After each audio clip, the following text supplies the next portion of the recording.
Hey, everybody, and welcome back to the Duo Dialogues. It's so good to have you here with us again. It really is always a pleasure to be back with you all. So, last time, remember, Yeah. we started talking about the IELTS. Right. All about preparing for it. Yeah, getting ready for that big exam. And honestly, one of the best ways to boost your score is to just Avoid those. avoid those little mistakes, the ones that are super easy to fix. Absolutely. And those are the ones we're tackling today. We're going deep on the common mistakes that beginners often make in English, focusing on the ones that can really trip you up on the IELTS. And we're talking about those tricky grammar bits, pronunciation slip-ups, and even those vocabulary blunders. The kind of things could make a big difference in your band score. Exactly. We want to make sure you guys are fully equipped to avoid them. And hey, it's not about being perfect from day one. It's more about recognizing those common pitfalls so you can sidestep them and really let your true English skills shine through. Exactly. So first up, grammar. The dreaded grammar. But it doesn't have to be dreadful. A lot of it's actually pretty straightforward. Like, one of the most common hiccups is with verb tenses, right? Right. I mean, you might hear someone say, I go to school yesterday. But hold on. To make it clear that we're talking about the past, we need to switch it up a bit. Use that past tense. Exactly. So the correct way to say it would be, I went to school yesterday. That small tweak really makes a huge difference in conveying the right meaning, which, as you know, is super important for your IELTS score. Clarity, clarity, clarity. Exactly. What do you think trips people up with tenses, even if they know it happened in the past? You know, I think sometimes it's the influence of their native language, Oh, yeah, for sure. where the verb conjugation might work a bit differently. Makes sense. Or sometimes it's just a matter of those irregular verbs haven't quite gotten them all down pat just yet. You know, speaking of clear communication, subject-verb agreement. Oh, such a classic. It really is. For example, sometimes you might hear someone say, she go to work early. But remember, because she is singular, we need to add that little S onto the verb so it becomes she goes to work early.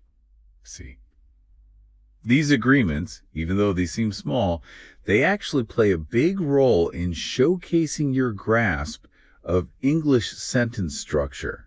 Absolutely. It's all about those details. And then there's those articles, the a, and the... Oh, articles. The bane of many an English learner. Right.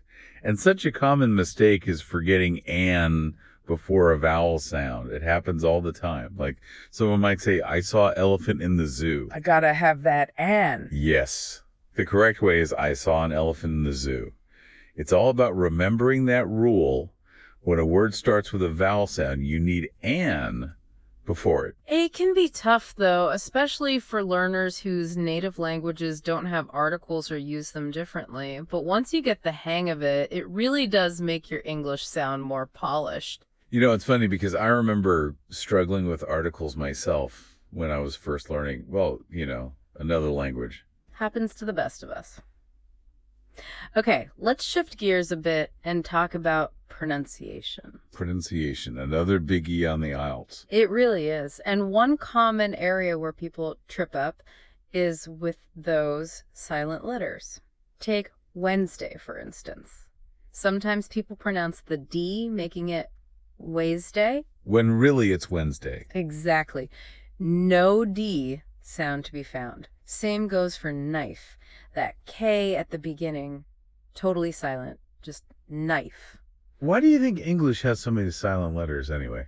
You know, I think a lot of it has to do with the evolution of the language. Okay, yeah, I see. You've got words borrowed from different languages, pronunciations changing over time. And the spelling just doesn't quite catch up. Exactly. It's one of those English quirks that you just kind of have to memorize and get used to. And another challenge for many is the th sound. Often you'll hear tree instead of three. To nail that th, it's all about gently placing your tongue between your teeth. Feels a bit weird at first, but keep practicing. It becomes second nature. Absolutely. Practice makes perfect, or as close to perfect as we can get, right? And one last thing on pronunciation, word stress. This can make a huge difference. Oh yeah, where you put the emphasis in a word completely changes how it sounds and how people understand it. For instance, develop. We say develop, not develop. That's right. Stressing the right syllable is key for clear communication. Okay, so we've covered grammar and pronunciation. What about vocabulary? Vocabulary. Such a rich and sometimes confusing area of English. Totally. For example, you might hear someone say, I am boring. But what they probably mean is, I am bored. Yes.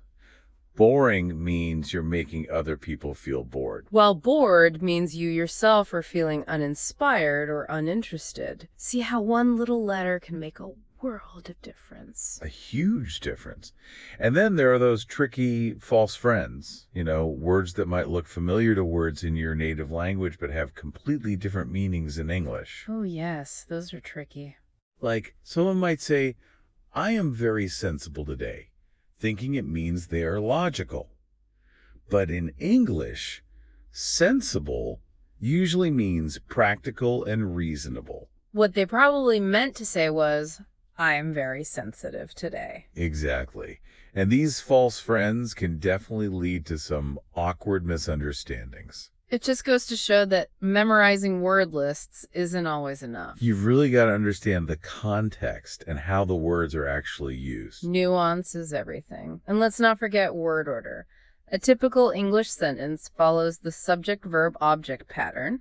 So instead of saying, I like very much this book, it should be, I like this book very much. Exactly. The first way isn't technically wrong, but the second just sounds more natural to an English speaker's ear.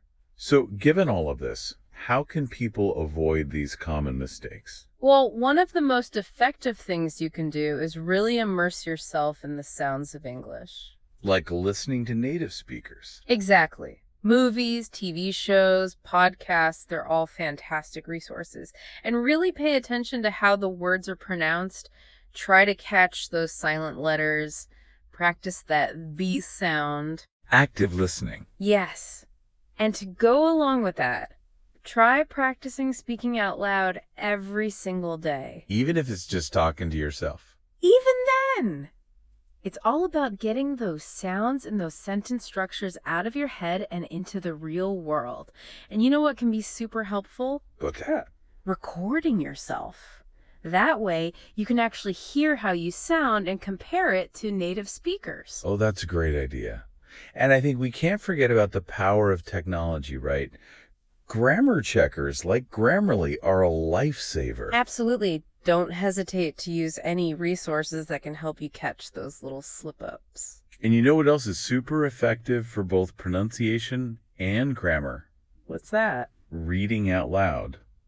It really forces you to pay attention to the flow of the language. That's a fantastic habit to get into. So to quickly recap, we've covered common grammar mistakes like those tricky verb tenses, subject-verb agreement, and the ever-confusing articles. We tackled pronunciation pitfalls, those silent letters, the frus sound, and the importance of word stress.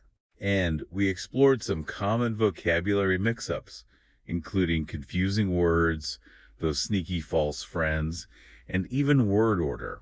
And remember, actively working on these areas will not only improve your accuracy, but also boost your confidence. And that confidence will shine through on your IELTS exam. Exactly. And that brings us to the end of today's deep dive. It's been a pleasure as always. Don't forget to join us next time when we'll be exploring how to build a strong, basic vocabulary for IELTS. Can't wait to dive into that one. Thanks so much for being here, everyone. We'll catch you in the next episode.